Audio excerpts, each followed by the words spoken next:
this class, we'll continue with the chapter, The Enemy. But before that, let's see what's the thought for the day. And the thought for the day is, leave no stone unturned to achieve success. And what's the meaning of this thought? Yes, I hope you all know the meaning, but still I would like to tell you all, the meaning of the thought is, you need to work hard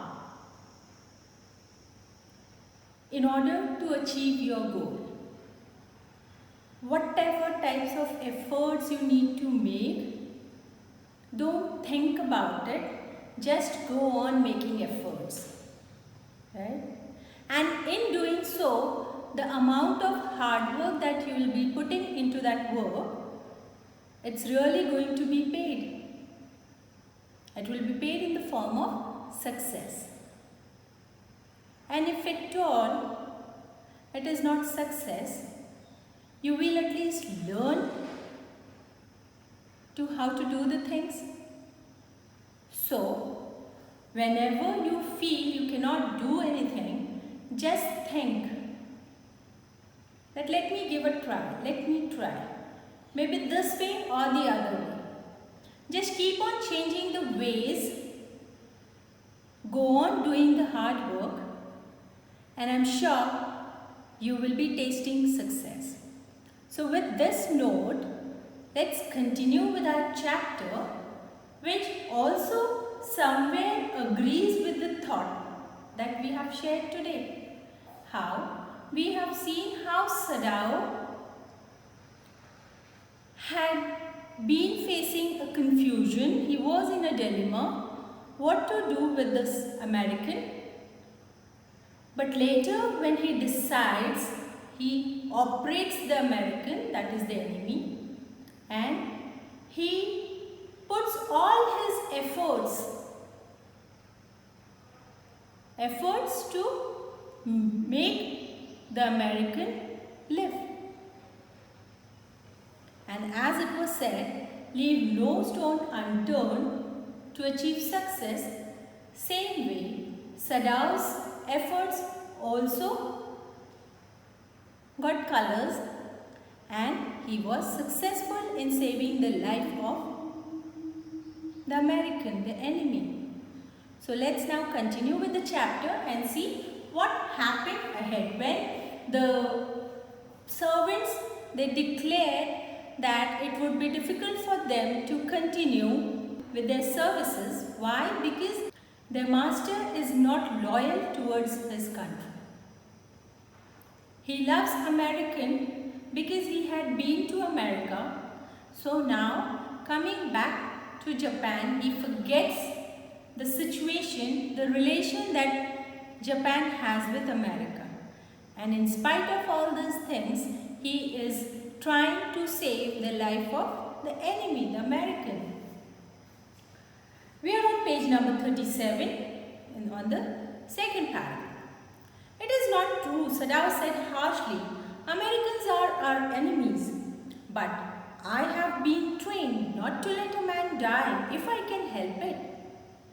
So when the servants accuse him of being disloyal towards his country, he is hurt, he is angry, and he denies the fact and he says that it is not that he doesn't love his country, he do.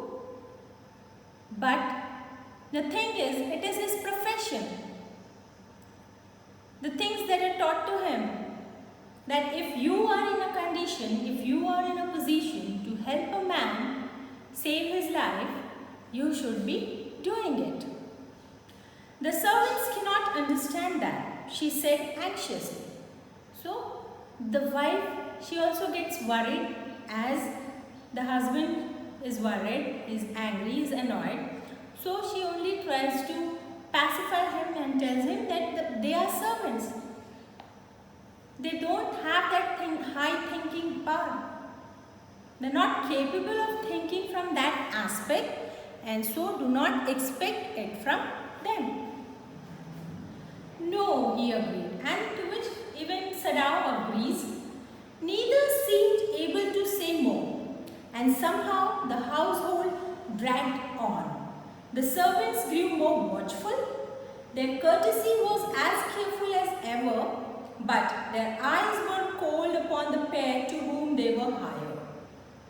So now, slowly again the things started moving. The servants refused to work, but still they were working. But now it was not as it was in the olden days. Previously, before when the enemy came into the house. They were serving, they were doing all their jobs which they used to do earlier. But that connection was lost. Right? They did not regard their masters with that same old respect. It is clear what our master ought to do. The old gardener said one morning. He had worked with flowers all his life, and he had been a specialist too in moss. For Sadao's father, he had made one of the finest moss gardens in Japan, sweeping the bright green carpet constantly so that not a leaf or a pine needle marred the velvet of its surface. So now, because this gardener is very old, he is an old age person, so somewhere he has got that capability of knowing people, of understanding human psychology. So what he says that it is clear what our master ought to do, what he wants to do, it is very clear. Why it is clear? Because he says all his life he had been nurturing flowers. He had been taking care of flowers. He had grown one of the most beautiful moss which Sadao's father had grown. So he has taken care of all the delicate things. And here he is trying to relate these delicate things with the life of a person, which is equally delicate. Understanding the point? Good. So now my old master's son knows very well what he ought to do. He now said, pinching a bird from a bush as he spoke. So again he repeats these words, right? He is repeating his words and then he gets angry. In that anger, what he does, he breaks the bud, he plucks the bud from a bush. That shows he was so angry, right? Because he is a gardener. All his life he had been tending flowers, and now he is so angry that he is breaking the bud.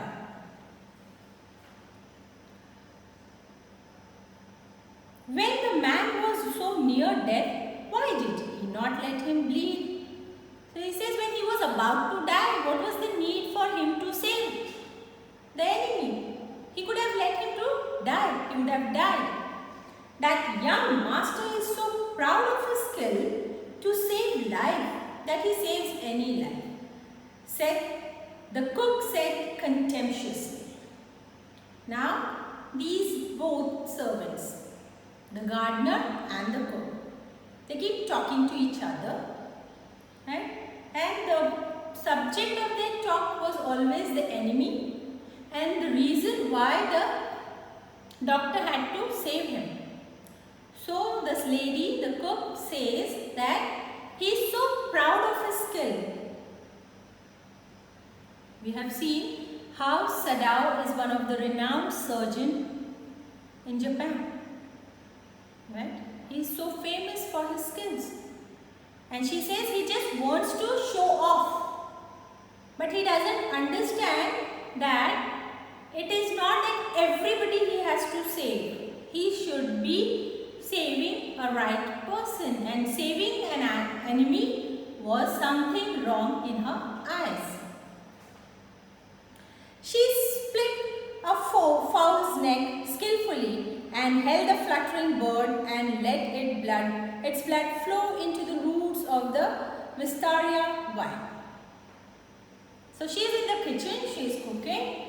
So she has a bird, a chicken in her hand. And what does she do? In that, the gardener had plucked the bud and this lady, she breaks the neck of the bird and the blood flows into the plants, the vine. Blood is the best of fertilizers and the old gardener would not let her waste a drop of it. So, he says that blood is the best fertilizer for the plants. And what does he do? He does not allow her to waste even a single drop, but he uses it in his plants. It is the children of whom we must think, Yummy said sadly. What will be their fate if the father is condemned as a traitor? So, a general talk she is speaking about, and she says at least a father should think about his children. What will happen if he is punished? He should, before doing anything, he should be thinking about his children, about his family. They did not try to hide what they said from the ears of Hannah as she stood arranging the day's flowers in the veranda nearby. And she knew they spoke on purpose that she might hear. So, yes, these servants, they made it sure that whenever they were conversating, whenever they were talking to each other, the mistress of the house was nearby. Hannah was nearby and their words would fall into her ears. And even Hannah was not a child. She could understand that they did it deliberately in order to make her listen to everything what they are speaking. But there was another part of her which she herself could not understand. It was not sentimental liking of the prisoner. She had come to think of him as a prisoner. She had not liked him even yesterday when he had said in his impulsive way, "Anyway, let me tell you that my name is Tom." So, Hannah doesn't understand. She is also confused. She says she doesn't have any liking towards this enemy. She doesn't like, but the only thing is she is not able to let him to die or hand him over to the police just as her husband said out.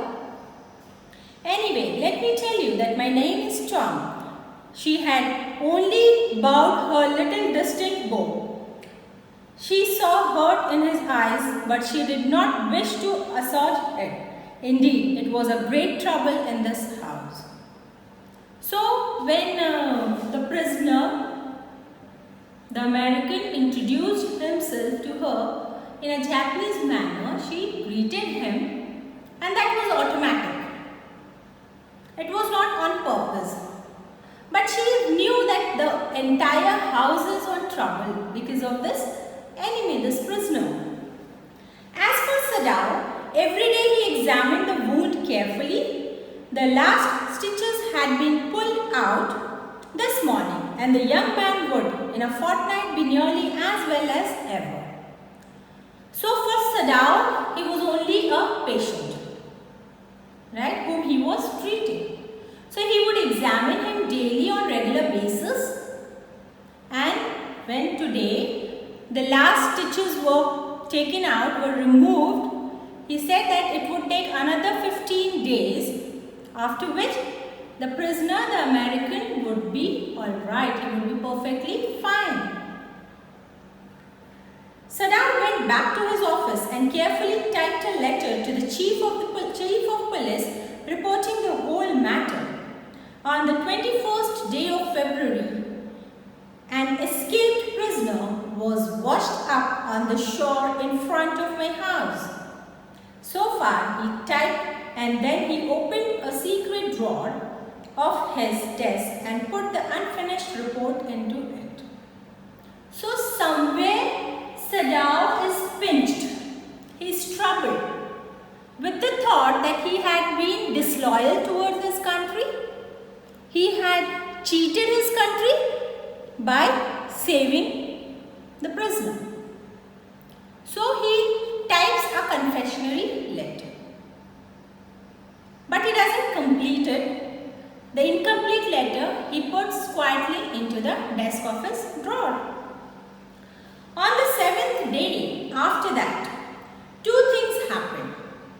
In the morning, the servants left together, their belongings tied in the large square cotton kerchiefs. When Hannah got up in the morning, nothing was done. The house was not clean and the food not prepared, and she knew what it meant. So after 7 days from this day, what had happened? These two servants, they decided finally that they are not going to work.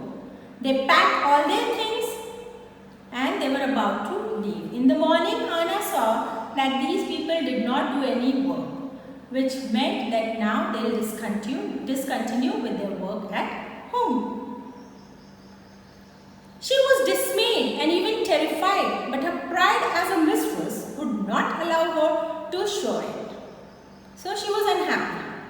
She was troubled. What will happen if the servants leave? What is she going to do? How is she going to manage with the household work, with the children, with the prisoner and other things? It might be difficult for her. But then again, she had that pride that I as the owner of the house, I as the mistress of the house, why should I beg these servants to stay back, to continue with the work? So she didn't beg to them, she didn't appeal to them, she didn't request them to wait or to stay. Instead, she inclined her head gracefully when they appeared before her in the kitchen, and she paid them off and thanked them for all that they had done for her. They were crying, but she did not cry. So instead, when they came to take permission, she gave permission, and even she gave them their money, the payment that they were supposed to be given. And then these servants, they were sad, they were crying. That shows that these servants really shared a bond with the family. And that was the reason why they were in tears when they were leaving the family and going. Even Hannah was bonded to them, but that pride of being mistress did not let her shed tears, did not let her cry. The cook and the gardener had served Sadao since he was a little boy in his father's house, and Yummy cried because of the children. She was so grieving that after she had gone, she ran back to Hannah. So the gardener was so old that he was working in the house from the time when Sadao was a child. And Yummy joined later when Sadao had children. So Yummy also had a strong bond with the children. So when they left the house, after covering some distance, Yummy came back crying to Hannah, and what she says: "If the baby misses me too much tonight, send for me. I am going to my own house and you know where it is." So she says that if the baby cries in the night, if she misses me, that means that the baby was used to live with Yummy. So if the baby misses me, just give me a call. You know where I am staying. I am going to my own house. Just call me and I will come back. "Thank you," Hannah said, smiling. But she told herself she would not send for Yummy, however the baby cried. So she showed courtesy by thanking Yummy for being so considerate, for being so thoughtful. But then at heart she knew, how much ever the baby might cry, I am not going to call her back. She made the breakfast and Sadao helped with the children. Neither of them spoke of the servants beyond the fact that they were gone. So now the entire household work came upon them. So Hannah started working in the kitchen while Sadao was taking care of the children. But after Hannah had taken morning food to the prisoner, she came back to Sadao. "Why is it we cannot see clearly what we ought to do?" she asked him. "Even the servants see more clearly than we do. Why are we different from other Japanese?" So now she is bothered with a question in her mind.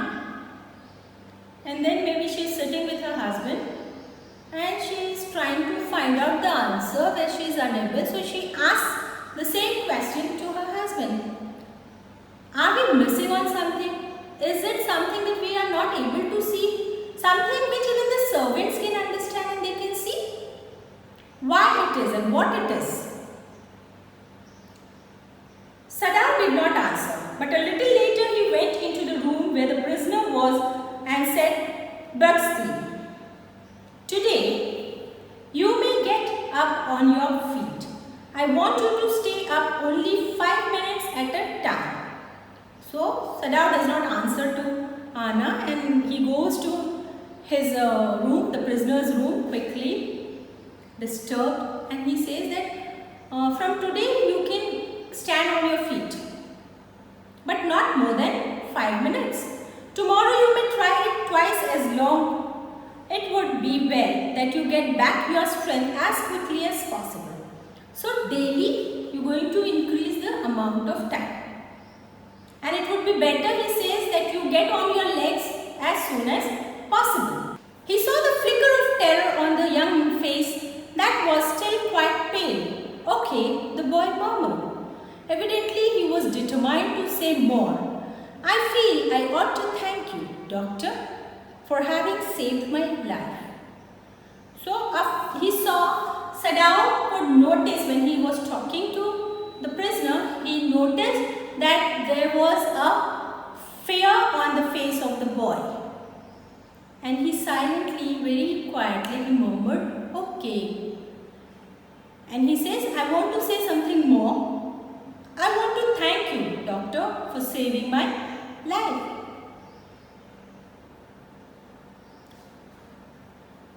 Don't thank me too early, Sadao said coldly. He saw the flicker of terror again in the boy's eyes.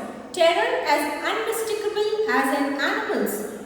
The scars on his neck were crimson for a moment. Those scars, what were they? Sadao did not ask. So again when he thanked Sadao, Sadao said, don't thank me, it is too early to thank. And then again the boy grows suspicious. He is doubting what is going to happen with him. Why is the doctor saying this way? And again there is a fear on his face, and when there is a fear on his face turns pale, and the scars that he had near his ears, they became crimson red in color. Okay, so doctor noticed it, but he never asked what were these scars of. So that's all for today's class. We'll continue in our next video, the chapter. Till then, keep learning, keep experiencing, and keep turning all the stones that come to your way. Thank you. Bye-bye.